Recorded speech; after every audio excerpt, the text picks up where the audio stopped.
Anda kembali di Ayun Semalam, pemirsa, sebagai bentuk apresiasi kepada kesuksesan petani. Wakil Presiden RI Gibran Rakabuming Raka menghibahkan alat pemanen padi dan traktor kepada gabungan kelompok tani. Dan hibah ini diberikan saat berkunjung di Kabupaten Ngawi, Jawa Timur.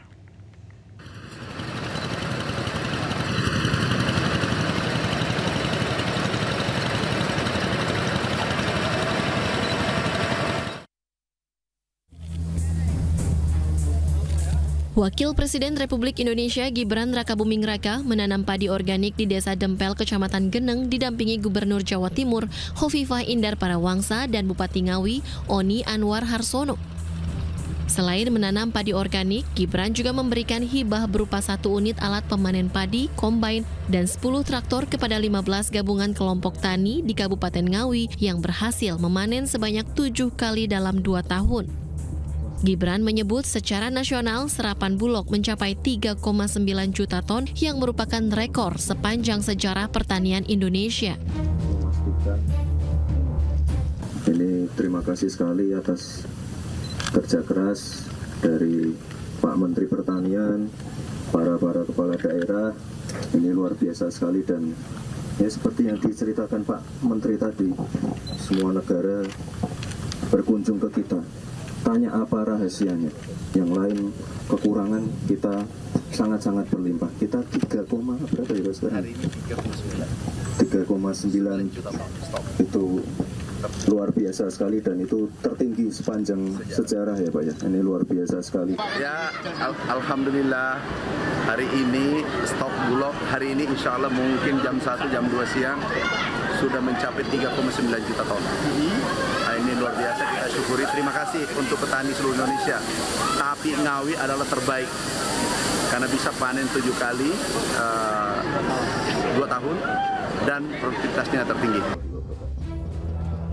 Untuk mempertahankan prestasi surplus ini, pemerintah melalui Kementan akan berencana memperbanyak unit dryer atau mesin yang digunakan untuk mengurangi kadar air dalam hasil panen. Karena peralatan ini sangat dibutuhkan oleh para petani di seluruh Indonesia. Dari Kabupaten Ngawi, Jawa Timur, Asfi Manar, iNews melaporkan. Pemirsa, Perdana Menteri Cina Li Qiang tiba di Pangkalan TNI Angkatan Udara Halim Perdana Kusuma, Jakarta. Dalam lawatannya kali ini, Indonesia-Cina akan membahas kerjasama strategis utamanya di bidang ekonomi dan investasi. Perdana Menteri Cina Li Qiang disambut langsung oleh Menteri Investasi Rosan Roslani. Dirinya datang bersama dengan 60 pengusaha asal Cina, baik yang telah berinvestasi maupun yang akan berinvestasi di Indonesia. Dalam lawatannya kali ini, kedua negara akan membahas berbagai kerjasama, baik bilateral, ekonomi, investasi, perdagangan, hingga proyek kereta cepat Wush Jakarta-Bandung yang akan diperpanjang menjadi Jakarta-Surabaya. Usai tiba, malam ini akan ada pertemuan antara Perdana Menteri Li Qiang dan Presiden Prabowo di Hotel Shangri-La Jakarta, serta kader Indonesia yang juga akan dihadiri oleh 60 pengusaha Cina dan 100 pengusaha Indonesia.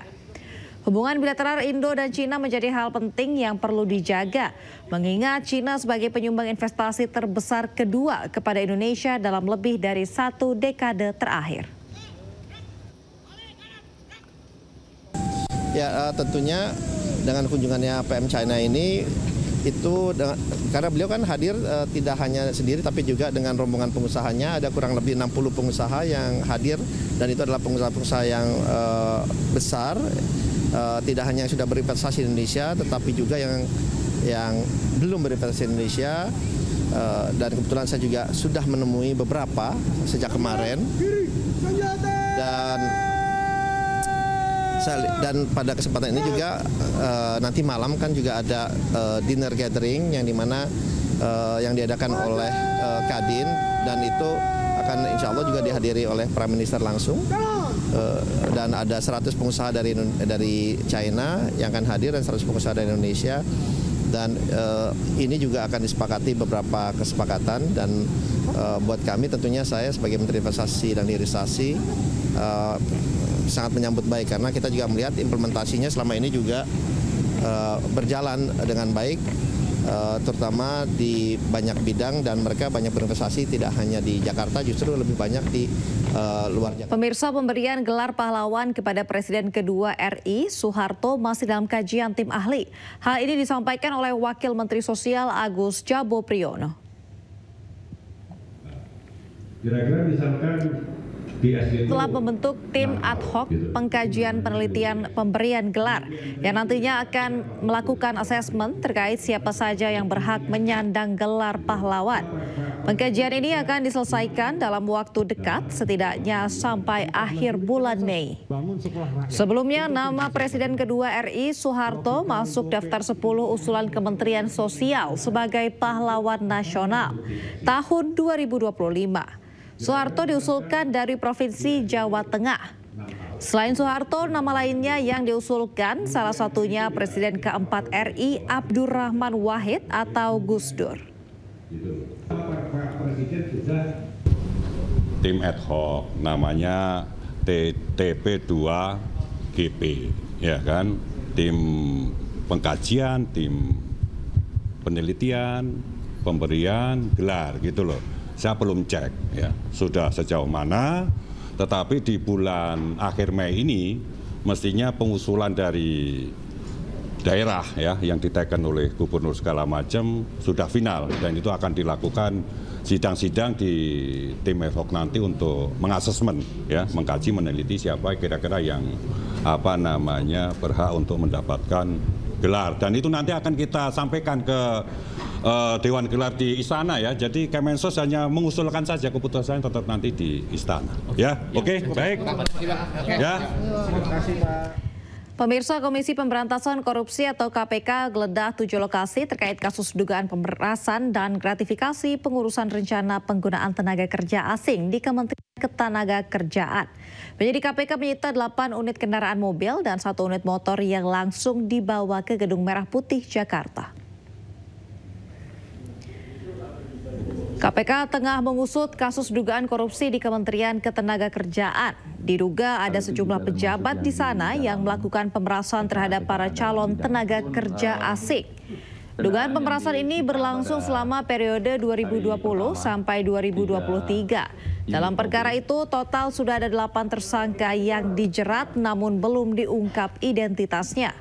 Sedangkan penyitaan barang bukti dalam penggeledahan di 7 lokasi dilakukan untuk kepentingan pembuktian perkara, sekaligus upaya awal dalam optimalisasi aset recovery atau pemulihan aset. Motor yang disita pada penggeledahan hari ini total 8 unit kendaraan roda 4 dan 1 unit kendaraan bermotor roda 2 sudah dilakukan penyitaan dan seluruhnya sudah berada di Gedung KPK Merah Putih. Penyitaan ini tentunya untuk kepentingan pembuktian sekaligus sebagai upaya awal dalam optimalisasi aset recovery. KPK periksa 2 mantan Dirjen Bina Penta Kementerian Ketenagakerjaan. Pemeriksaan terkait dugaan korupsi penggunaan tenaga kerja asing. Komisi Pemberantasan Korupsi memeriksa 2 mantan Dirjen Bina Penta Kementerian Ketenagakerjaan. Mereka diperiksa sebagai saksi atas kasus dugaan korupsi pengurusan penggunaan tenaga kerja asing. Kedua mantan pejabat Kemenaker itu adalah Suhartono yang menjabat tahun 2020 hingga 2023 dan Haryanto yang menjabat sebagai Dirjen Bina Penta tahun 2024-2025. Sebelumnya KPK menggeledah kantor Kementerian Ketenagakerjaan pada 20 Mei 2025 lalu. Penyidik KPK juga telah menyita 8 mobil dari penggeledahan yang dilakukan di 3 tempat berbeda. Sejumlah dokumen disita oleh penyidik dan sudah ada 8 tersangka yang ditetapkan oleh KPK atas kasus tersebut. Bahwa tim penyidik sampai dengan hari kemarin telah melakukan penggeledahan di 7 lokasi, yaitu 1 kantor di Kemenaker dan 6 merupakan rumah dari pihak-pihak terkait. Adapun rinciannya adalah pada hari pertama, Selasa 20 Mei, tim penyidik melakukan penggeledahan di kantor Kemenaker dan 1 rumah dan mengamankan 3 kendaraan roda 4 Hari kedua, Rabu 21 Mei, tim penyidik melakukan penggeledahan di 2 rumah dan menyita 3 unit kendaraan roda 4 dan 1 unit kendaraan roda 2. Dan pada hari ketiga atau Kamis 22 Mei, tim penyidik kembali menggeledah 3 rumah dan mengamankan 2 unit kendaraan roda 4. Sehingga sampai dengan hari ini total 8 unit kendaraan roda 4 dan 1 unit kendaraan bermotor roda 2 sudah dilakukan penyitaan dan seluruhnya sudah berada di gedung KPK Merah Putih. Serobot lahan milik BMKG, petugas gabungan akhirnya merobohkan posko Ormas Gribjaya di Pondok Aren, Tangerang Selatan, Banten. Dengan menggunakan alat berat, petugas gabungan akhirnya merobohkan posko Ormas Gribjaya di Jalan Pondok Betung, Pondok Aren, Tangerang Selatan, Banten. Pembongkaran ini merupakan buntut dari penyerobotan lahan milik Badan Meteorologi, Klimatologi, dan Geofisika atau BMKG oleh pihak yang mengaku sebagai ahli waris lahan beserta Ormas Gribjaya. Dalam pembongkaran ini, polisi juga menangkap 11 anggota Gribjaya yang diduga mematok pungutan liar di lahan tersebut dan 6 orang yang mengaku sebagai ahli waris lahan.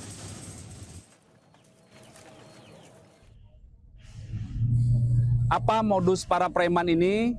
Mereka melakukan penguasaan lahan tanpa hak milik BMKG.